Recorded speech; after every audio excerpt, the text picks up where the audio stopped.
Ақылды лақ. Bir бұзау, bir тоқты, bir лақ ел көшкенде ойнап жүріп, байқаусызда жүріп те қалыпты. Үшеуі тірнектеп жүріп, қос тұрғызып алыпты. Қосы бір бұлақтың басында екен. Оның қасында зәулім бәйтерек өсіп тұрыпты. Бұлардың айдалада ең қалғанын естіп, бір тойып алайын деген ниетпен аю іздеп келіпті. Лақ арбаңдап келе жатқан аюды көреді де алдынан жүгіріп шығып қарсы алыпты. Содан қосқа ілестіріп келіп есік ашады да төрге шығарады.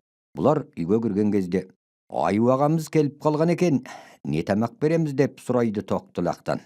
Сонда лақ даусын көтеріңкіреп: басқа аюдың басын ас, соңғы аюдың төсін ас. Дым болмаса осы аюдың өзін сойып, барлық етін түгел ас депті.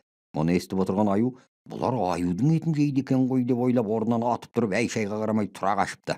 Зытып келе жатса, қарсы алдынан қасқыр кездесе кетеді.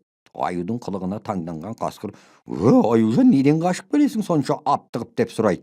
Бұған аю айтады: мына белдің арғы жағындағы бұлақтың жағасында бұзау, тоқты, лақ шөу тұрады. Соларды байқап көрейін деп барып ем, өзімді жейміз деген соң зорға қашып құтылдым. Қой әрі, дейді қасқыр әлгі аюдың сөзіне күліп. Бір аюдың басын, бір аюдың төсін жейміз деп дауласып жатқанда мен қаша жөнелдім. Ендеше жүр, екеуміз бірге барайық. Шөуінде қоршап алып тең бөлісіп жедік, дейді қасқыр. Оған аю көнбей жүрексініп: жоқ, мен бармаймын, өзің ақ бара бер деп тартыншақтайды. Сол арада қасқыр жіп тауып алады да бір ұшын аюдың мойнына, бір ұшын өзінің мойнына байлайды. Сөйтіп аюды зорлықпен алып жүреді.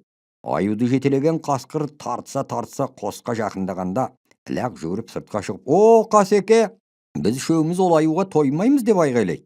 Бұл сөзді естіген аю бұрынғыдан бетер шошып, кері қарай қаша жөнеледі. Қасқыр жіпке буынып қылғынып қалады. Бір жерге келгенде аю жіпті үзіп тастап кетеді. Ес түсінен айырылып әлсіреп жатқан қасқырға дала кезіп жүрген тағы бір қасқыр келіп: о, досым, неғып сұлап жатырсың деп сұрайды.